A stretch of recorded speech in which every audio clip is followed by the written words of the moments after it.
wabarakatuh. Ahlan wa sahlan wa marhaban, wahai generasi emas Indonesia, bersama Umi Nurul belajar materi fikih AMM, asyik, mudah, menyenangkan. Alhamdulillahirrabbilalamin. Pada video kali ini kita akan mempelajari materi fikih kelas 4 semester 2 bab ketiga tentang sholat Jumat. Sholat Jumat. Ya anakku, ada 3 garis besar yang akan kita pelajari. Di antaranya ketentuan sholat Jumat, tata cara dan hikmah sholat Jumat. Adapun ketentuan sholat Jumat telah kita bahas pada video yang pertama.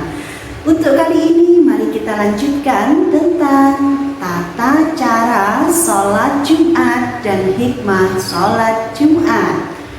Iya, tata cara sholat Jumat yang pertama yang harus kita ketahui adalah niat sholat Jumat.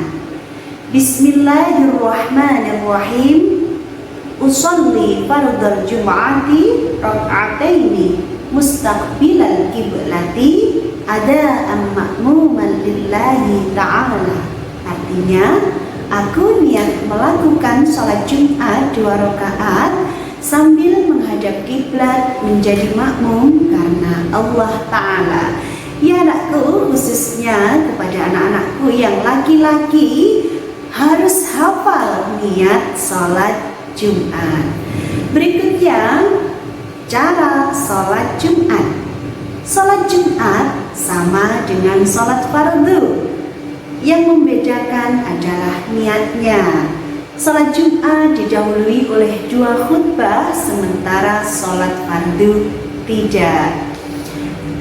Kemudian tata cara sholat Jumat beserta sunnahnya. Yang pertama, ketika anak-anakku masuk masjid, disunahkan mendahulukan kaki kanan dan membaca doa masuk masjid.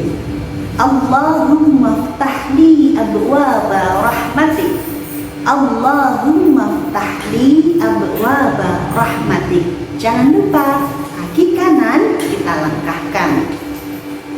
Kemudian setelah masuk, jangan duduk terlebih dahulu. Laksanakan sholat tahiyatul masjid. Berikutnya, setelah melaksanakan sholat tahiyatul masjid, anakku berbanyaklah membaca zikir, kemudian membaca sholawat Nabi, dan membaca Al-Quran sambil menunggu khutbah dimulai. Ia bisa membaca berbagai macam zikir, Subhanallah, Alhamdulillah, Allahu Akbar, maupun tahlil, La ilaha illallah, dan lain sebagainya. Kemudian sholawat Nabi Sallallahu ala Muhammad, Sallallahu ala Muhammad. Kemudian bisa membaca Al-Quran. Berikutnya, sesaat sebelum khutbah Jumat dimulai, anakku dapat melaksanakan sholat sunnah qobliyah. Tata cara berikutnya, dengarkan dengan seksama khutbah yang dibacakan khatib. Anakku jangan sampai berbicara sendiri. Dengarkan dengan baik apa isi dari khutbah Jumat. Kemudian selesai khutbah, sholat Jumat bisa dimulai. Dilaksanakan sama seperti sholat fardu, dilaksanakan sebanyak 2 rakaat dengan cara berjamaah. Selesai sholat, berzikir dan berdoa, kemudian anakku keluar masjid menggunakan kaki kiri dan berdoa, Allahumma inni as'aluka min fadlik. Allahumma inni as'aluka min fadlik. Ya anakku, itu tadi tata cara sholat Jumat beserta sunnahnya. Berikutnya, nah Umi, bagaimana jika saya terlambat datang ke masjid untuk melaksanakan sholat Jumat? Nah, diperhatikan anakku, jika kalian tertinggal 1 rakaat, ada berapa tadi anakku? Ya, 2 rakaat. Jika kalian tertinggal 1 rakaat, maka cukup menambah 1 rakaat. Kemudian jika tertinggal 2 rakaat, anak anakku harus menyempurnakan dengan 4 rakaat. Dan yang terakhir, jika ketinggalan sholat Jumat, anakku harus mengganti sholat Jumat dengan sholat zuhur.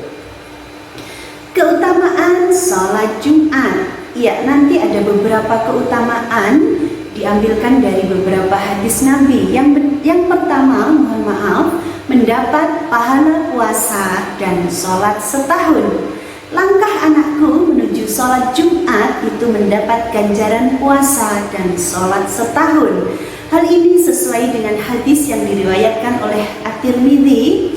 Rasulullah Shallallahu Alaihi Wasallam bersabda, barang siapa yang mandi pada hari Jumat dengan mencuci kepala dan anggota badan lainnya, lalu ia pergi di awal waktu atau ia pergi dan mendapati khutbah pertama, lalu ia mendekat kepada imam mendengar khutbah serta diam, maka setiap langkah kakinya terhitung seperti puasa dan sholat setahun. Itu hikmah yang pertama.